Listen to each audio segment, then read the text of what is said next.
Today on the Asylum, we're going to transform the front end of this Royal Enfield INT 650 from mild to wild with the help of this Pyramid Plastics front fairing from WeBike in Japan. I hope you guys like it. I'll go over the quality, I'll do a review on it, and I'll show you how to install it. Stay tuned.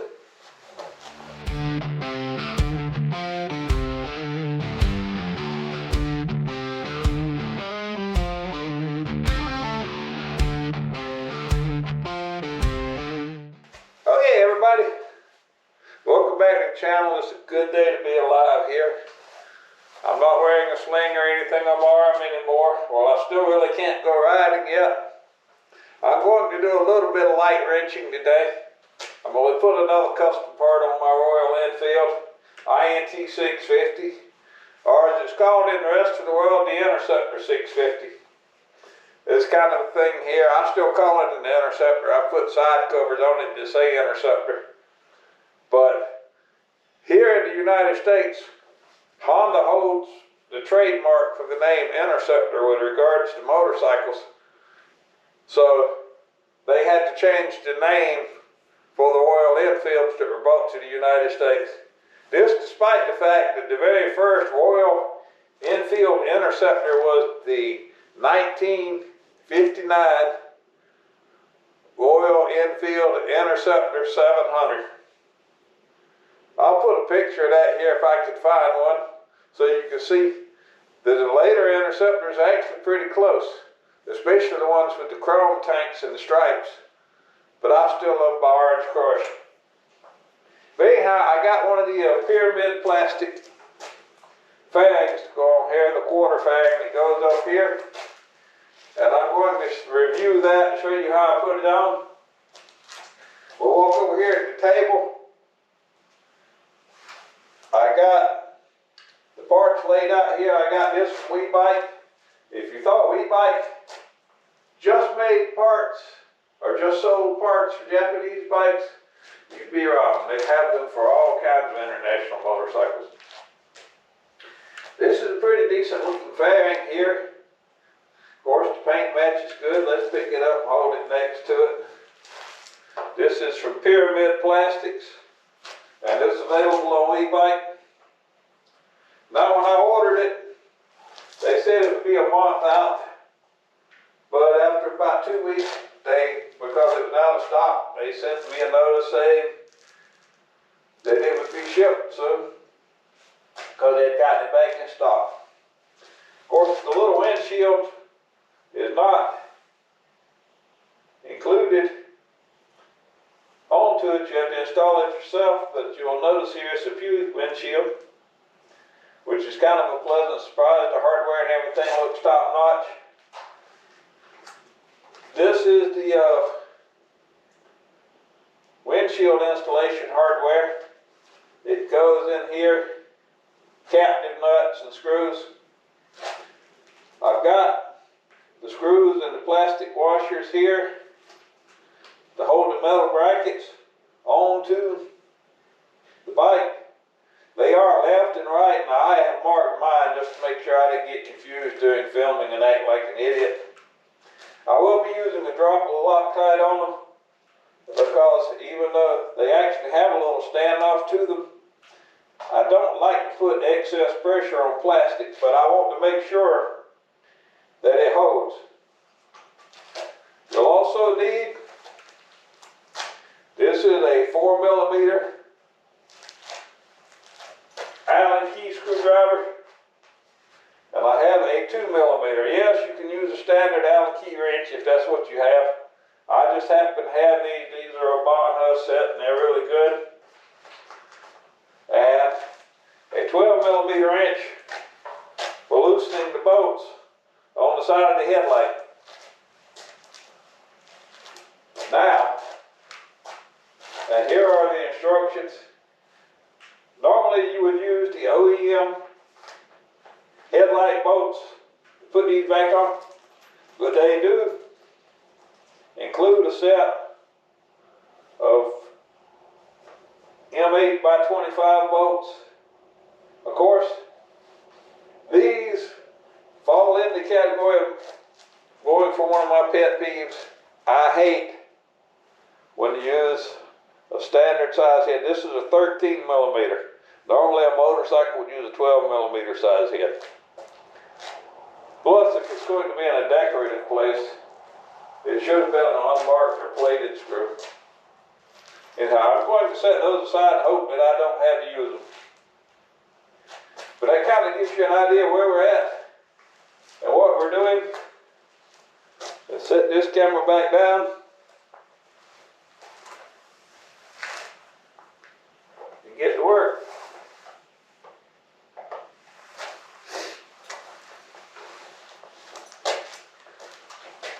Okay, the other thing I forgot to mention, you need something to wipe the fingerprints off with. So I got to have some Honda spray cleaner and polish and a couple of clean lint-free cloths.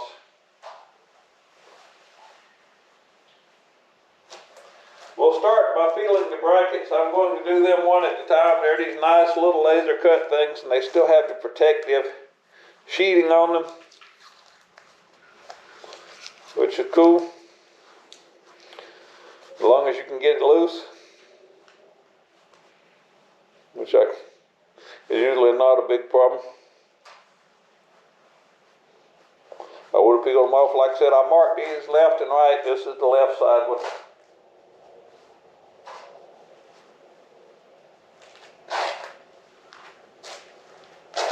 I hadn't seen anybody do a review. There may be one out there somewhere that I didn't find.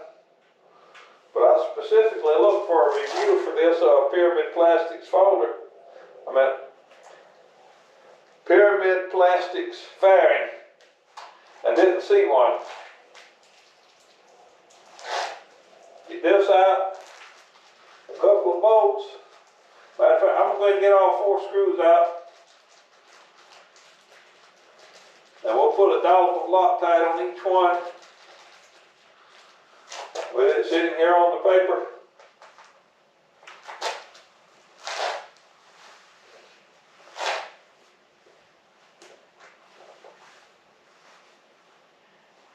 I read the instructions, so if I mess them up, I don't need them anymore. Just want a little bit on there. Just enough to make sure that they don't go anywhere. I'll set this up here. Lord knows I've spilled enough of it. Then we will pick up the fairing, and you'll see the standoffs right here. They go through the holes like so.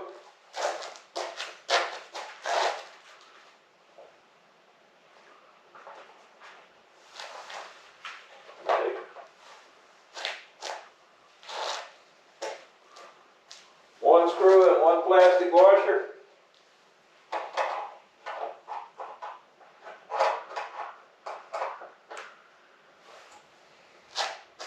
I'm not supposed to be lifting anything over 2 pounds. I don't think this fairing is, at least not like it is now. Alright, let's get the other one to put in there. Oh, I don't want to drop that.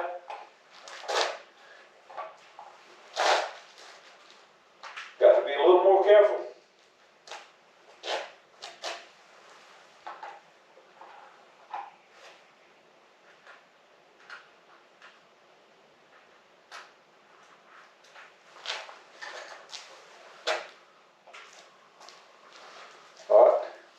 And there's how it goes into place. And I will take the 4 millimeter and tighten this down. Like I said, I use Loctite because I don't like to bear down hard on plastic parts. Especially when I've never used anything from this company. It's significantly more expensive than something like an MGO quarter fairing or MGO Viper. But it's a really stylish looking piece. And it's already factory paint matched. Let's repeat the process for the other side.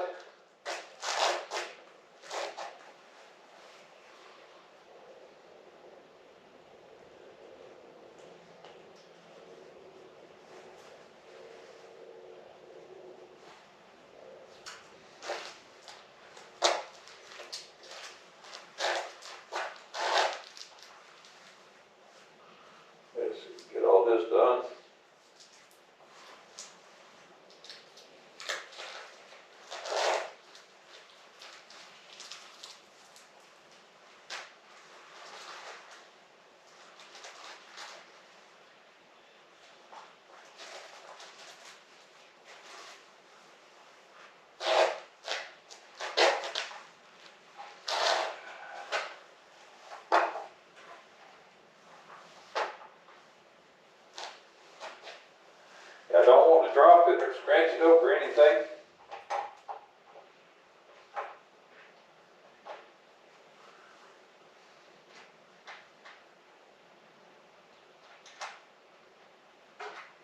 But it looks really great. The paint looks BOEM quality. Now here's one thing.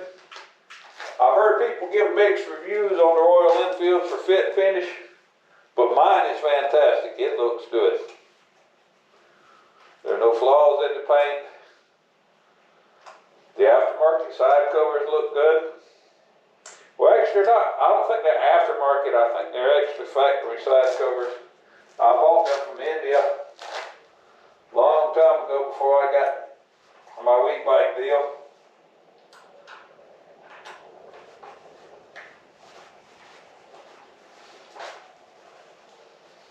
They look a lot better than the original black plastic ones that were on it. I'm really enjoying this motorcycle still. Sit that down. Get the screws in. Like I said, I'm trying to work very carefully because of my arm injuries.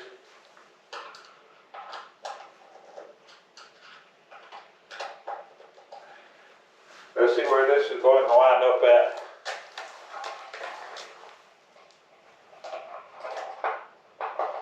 These will wind up on the outside of this bolt, which is fine. On some motorcycles, they would fit to the inside. This right here is perfectly designed. I think that looks pretty cool already. Let's go ahead and put the windscreen on it. Let's open up the windscreen and look at it. It's been sitting around here for about a month now and I hadn't opened it.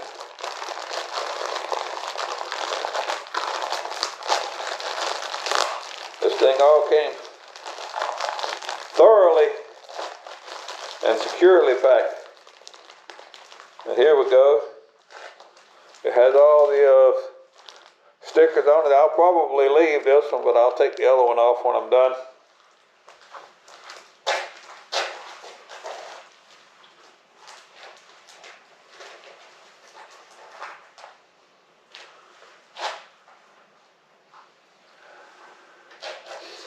One thing I like, it uses the captive nut system that goes in there, and there's actually a little recess for the top of this to sit down into, so your windshield still sits flush once you get it installed. Really cool features.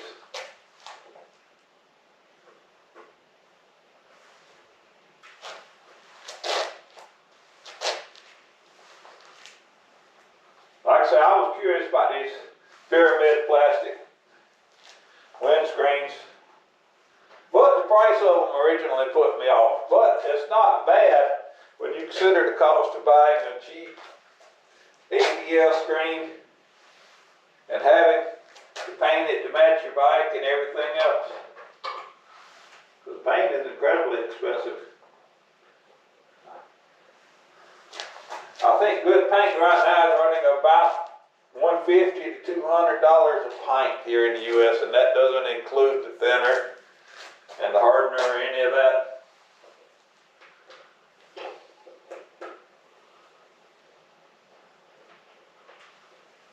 Okay.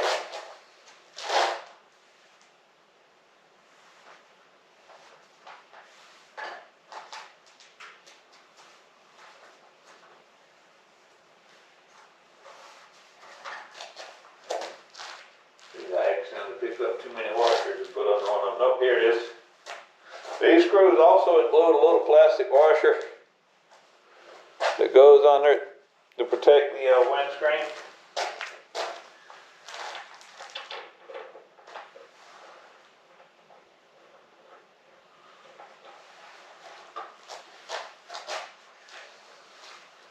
So you get those into place like this, and then you grab your 2mm Allen key and snug them down.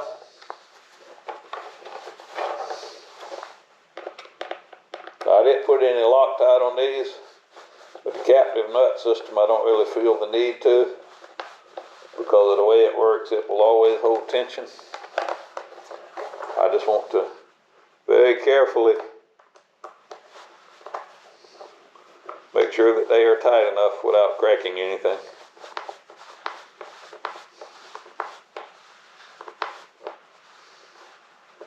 Because the Enfield does vibrate a fair bit. It is a twin after all. Like I said, almost every parallel twin in the world that these days is updated to a 270-degree firing order. And it's not so much to mimic that Harley-Davidson's sound so much as it is, for some reason, that particular order, firing order, produces just a little bit more power and allows for slightly reduced emissions, believe it or not. Now, that is all together. There are these three little snap covers that go over these.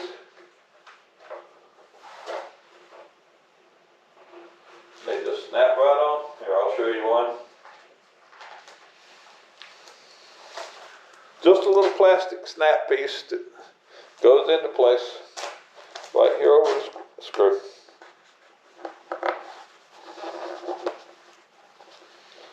Make sure it's on good.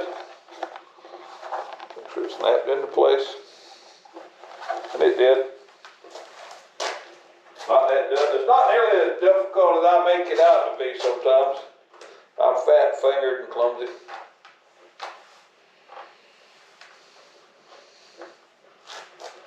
Okay.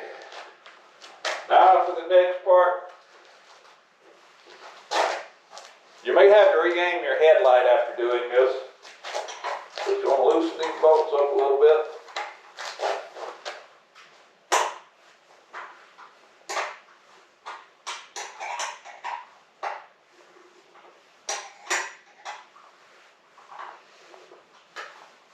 You don't want to take it all the way out. You want to loosen it up just enough so that the sheet metal bracket fits in between it. Like I said, you may have to re-aim your headlight when you get done.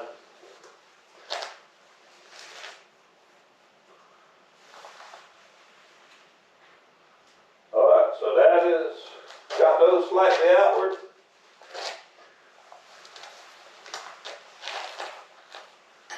Then we'll take the mounting tabs and slide them down on either side. They are adjustable. I'm going to put it down so that it rests fully all the way on the headlight.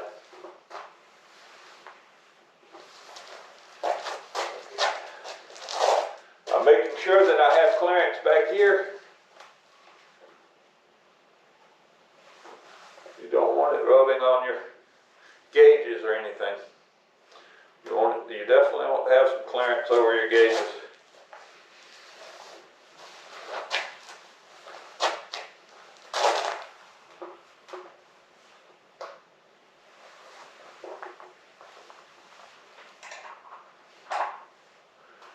So get up slowly.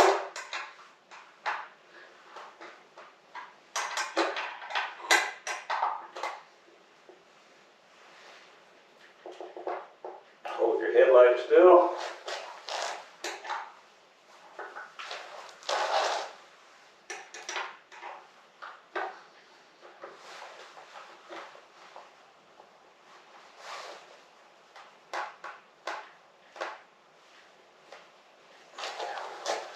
Now, with the final tightening on the headlights, kind of rookie.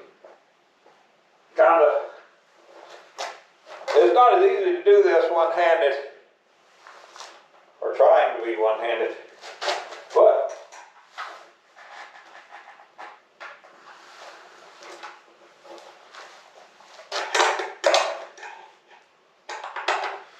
I'm sure nothing comes off.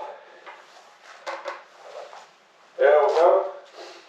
Now, peel this sticker off. What do you guys think? Let's get some fingerprints off of it right quick. Then we'll pull in and take a look.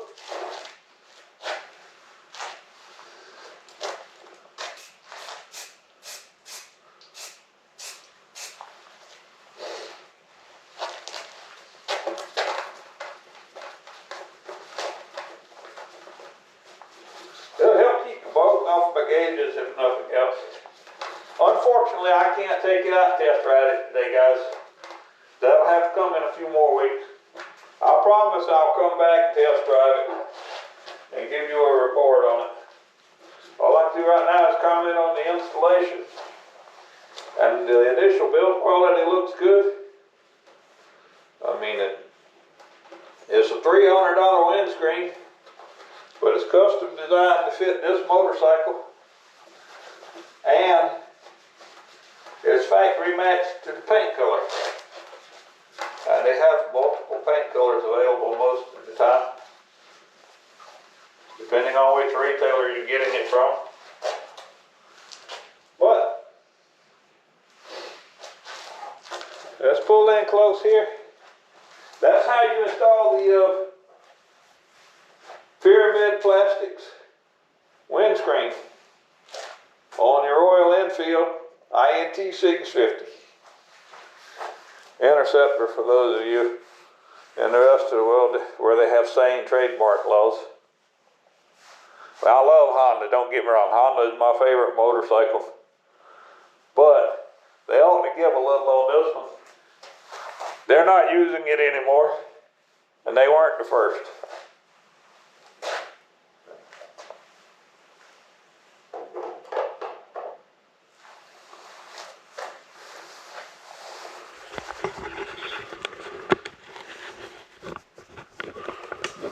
What do you guys think? Let me know in the comments. Do you think I messed up? Or do you think it helps the looks? I'm really curious to know what people say. I'm still not completely sold on the style of it with this big V-shaped windscreen here. I would have preferred if it had a full windscreen coming across here, like a normal cafe racer fairing. But it's a cool design. They were daring to be different. And it's kind of growing on me now that I've got it on the bike. So like I said, let me know. Thumbs up, thumbs down. If you like the screen, you like the video, let me know. And as always, please share and subscribe. Help me get the word out here. Because YouTube has been a hard road to hoe for me. So I appreciate all the help I can get. In the meantime, y'all keep riding, keep wrenching, and stay crazy.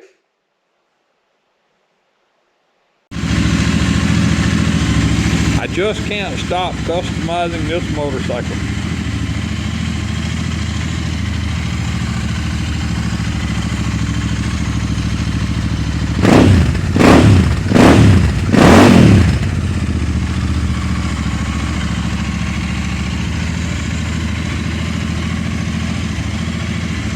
And it sure do sound good too.